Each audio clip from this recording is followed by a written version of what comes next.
সকালবেলা রান্নাঘরে মা ব্যস্ত হয়ে ভাত আর ডাল রান্না করছে।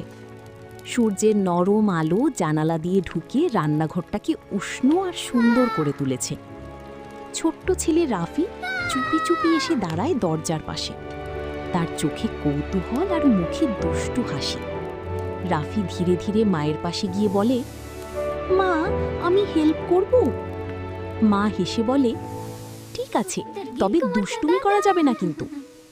রাফি মাথা নাড়ে, কিন্তু কিছুক্ষণ পরেই শুরু হয় তার দুষ্টুমি।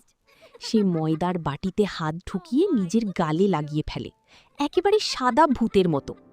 তারপর সে একটা ডিম হাতে নিয়ে খেলতে গিয়ে ঠাস করে ফেলে দেয় মেঝেতে। মা অবাক হয়ে তাকায়, আর রাফি মুচকি হেসে বলে, উপস। মা একটু রাগ দেখালেও শেষে হেসে ফেলে। সে রাফির মাথায় হাত বুলিয়ে বলে, আমার ছোট্ট দুষ্টু শেফ। শেষে মা আর রাফি মিলে রান্না শেষ করে। দুজনেই হাসতে হাসতে খেতে। প্লিজ দয়া করে লাইক আর সাবস্ক্রাইব করবেন।